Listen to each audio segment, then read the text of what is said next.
Bismillahirrahmanirrahim. Alhamdulillahirabbil alamin. Allahumma sholli ala sayyidina Muhammad wa ala ali sayyidina Muhammad.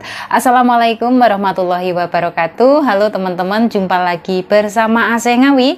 Nah, di video kali ini saya mau menjawab pertanyaan dari teman kita nih ya.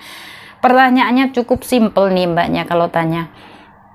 Jadi di sini pertanyaannya, kalau gaji rawat bayi berapa mbak? Mohon infonya ya. Oke teman-teman, dan di sini saya juga akan langsung menjawab pertanyaan dari mbaknya ini. Kita menjadi TKW di Singapura nih ya mbak ya. Jadi misalkan mbaknya jobnya itu entah mau jaga bayi, entah jobnya menjaga orang tua ataupun lansia, entah jobnya itu mau bersih-bersih rumah ya. Untuk non dan untuk yang sudah X itu berbeda ya. Kita dilihat dari pengalaman kerja kita ya.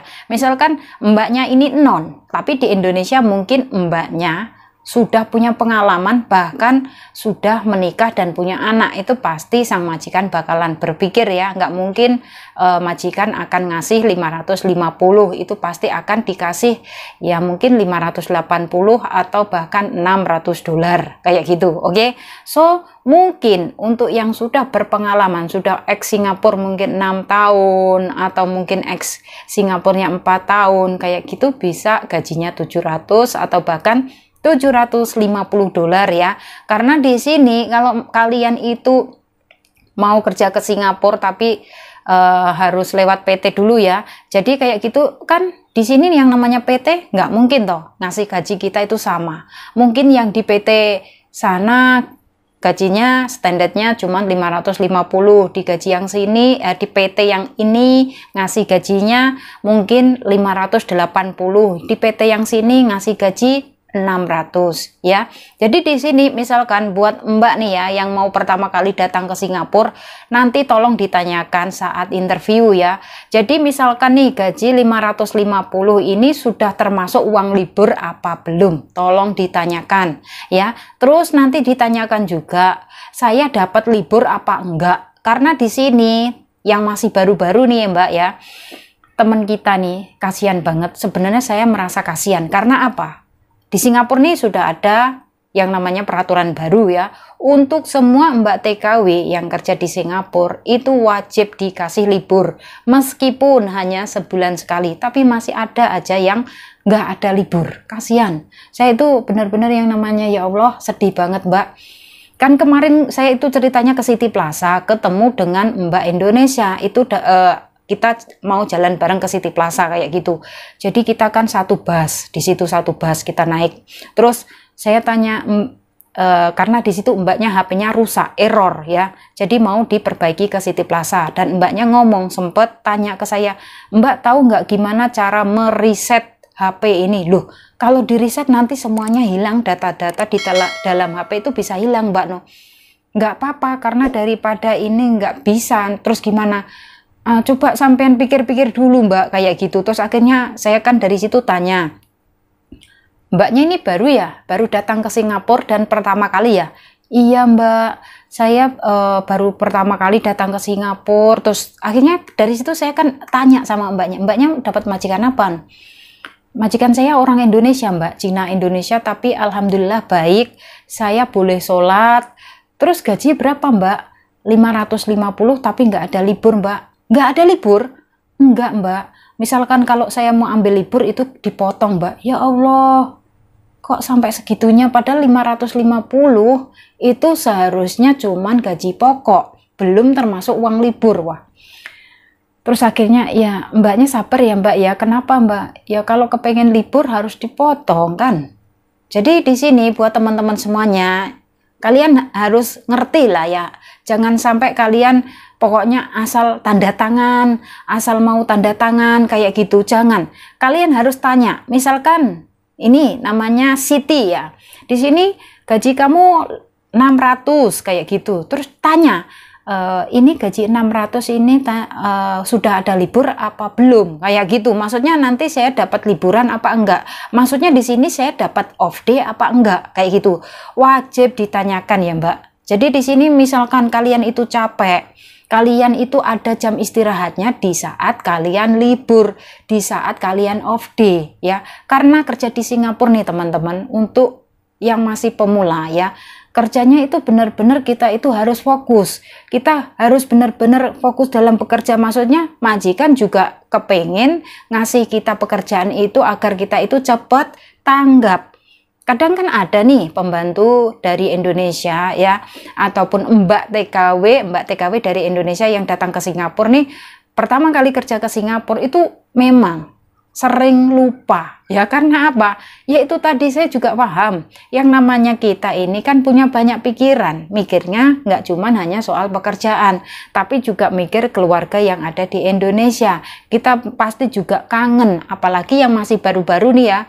Sekarang nih HP nggak dikasihkan begitu saja. Maksudnya di sini ada yang dalam seminggu dikasihkan 2 kali, ada yang setiap hari dikasihkan, tergantung nasib lah ya. Di sini tuh semuanya tergantung nasib, Mbak. Pokoknya kalau menurut saya pribadi, kalian sekarang menanamkan kebaikan, pokoknya berdoa ya, mintalah sama Allah semoga dipertemukan dengan majikan yang baik. Karena kita di sini kalau sudah sampai di rumah majikan, kita tuh di sini semuanya bakalan sendirian, Mbak. Ya, misalkan kita itu benar-benar kangen tapi HP kita kalau ditahan bagaimana?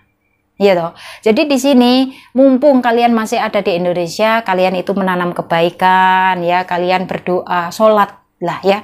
Mintalah sama Allah semoga diberikan majikan yang baik, semoga diberikan kebebasan HP kayak gitu. Maksudnya bebas HP apa? Di saat kita jam istirahat tuh bisa langsung menghubungi keluarga yang ada di Indonesia tanpa harus menunggu 1 minggu kemudian, 5 hari kemudian. Kan ada nih di sini yang masih baru-baru tuh HP-nya memang ditahan oleh majikan. Katanya biar kamu fokus dulu sama pekerjaan. Kalau pekerjaan kamu sudah oke, baru HP nanti akan dikasihkan kayak gitu. Tapi kan alangkah baiknya kalau setiap jam malam, jam istirahat kita bisa menghubungi keluarga, itu benar-benar kita itu merasa plong lah ya.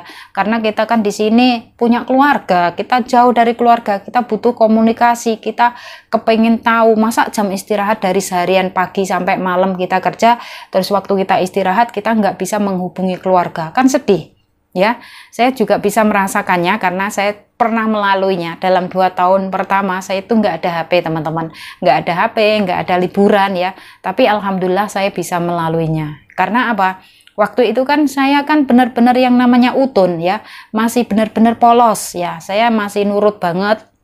Pokoknya kalau kepengen telepon ya saya harus beli kartu gado-gado kayak gitu. Teleponnya ada di bawah blok, tapi ya sinyalnya putus-putus ya. Sinyalnya itu jelek banget, nggak kayak kalau kita pakai HP ya. Tapi sekarang kan semua sudah canggih, semua pokoknya ada video call ya. Kalau dulu nggak ada video call teman-teman, bener, WhatsApp aja itu nggak ada WhatsApp, nggak ada Facebook. Zaman saya dulu ya, pertama kali ke Singapura tuh nggak ada Facebook, nggak ada WhatsApp. Jadi teleponnya itu telepon harus langsung pakai suara kayak gitu ya. Dan di sini buat teman-teman semuanya, misalkan nih ya kalian nanti setelah sampai di Singapura ya, misalkan kalian tuh belum punya basket nih, buat teman-teman ya, di sini masih ada yang baru-baru itu ya, belum ada basket. Nanti kalau kalian kepengen beli basket untuk liburan ya, liburan kan sudah pasti harus naik bus, naik MRT ya. Jadi ini kalian wajib beli teman-teman, kartu ini. Maksudnya ini namanya basket ya, kartu bis ya, naik bis. Oke. So ini harganya murah teman-teman, kalian bawa aja uang $20 kayak gitu ya. Ini diisi 10 dan ini kartunya harganya $8. Oke. Jadi semua totalnya $18 ya. Belinya di mana, Mbak? Di MRT ya. Pokoknya di interchange lah ya. Interchange itu apa, Mbak?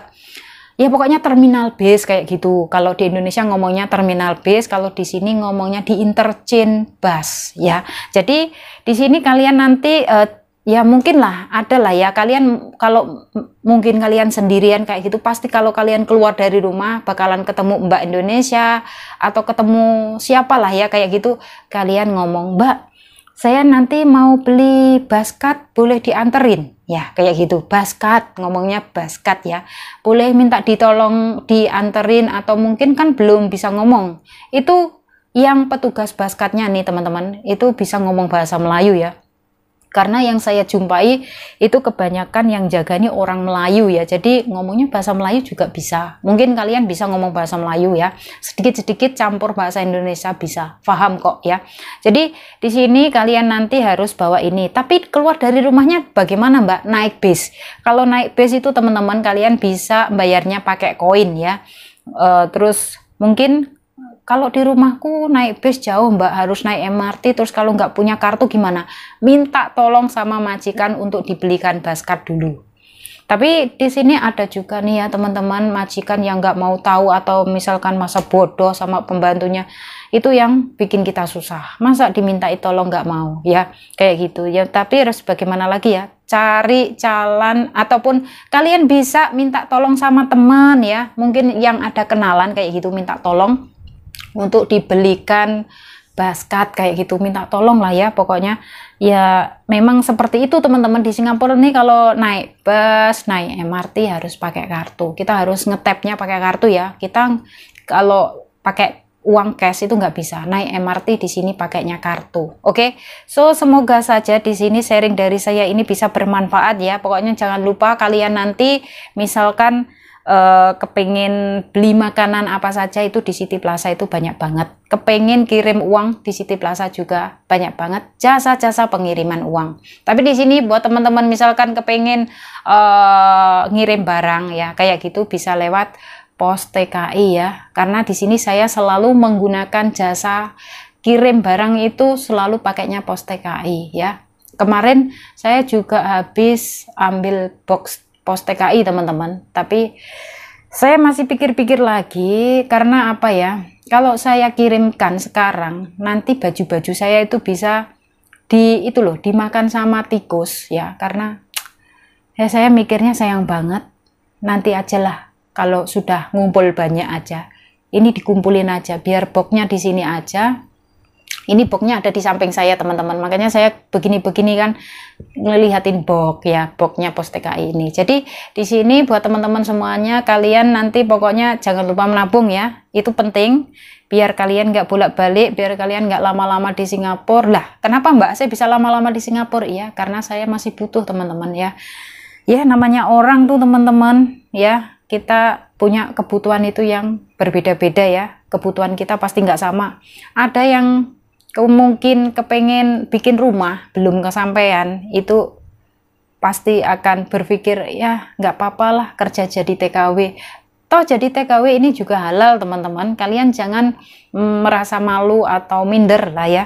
TKW ini adalah pekerjaan yang halal juga, dan yang penting kita itu di sini yang penting kita mencari benar-benar dengan keringat kita sendiri lah ya, nggak ada yang namanya campuran dengan yang lain-lain, itu nggak ada. Yang penting halal pokoknya ya, dan semoga saja hasilnya bisa berkah barokah buat keluarga kita yang ada di Indonesia, amin. Oke teman-teman, dan semoga saja sharing dari saya ini bisa bermanfaat dan memotivasi buat teman-teman semuanya, dan saya harus akhiri sampai di sini. Akhir kata, wassalamualaikum warahmatullahi wabarakatuh. See you on my next video, bye.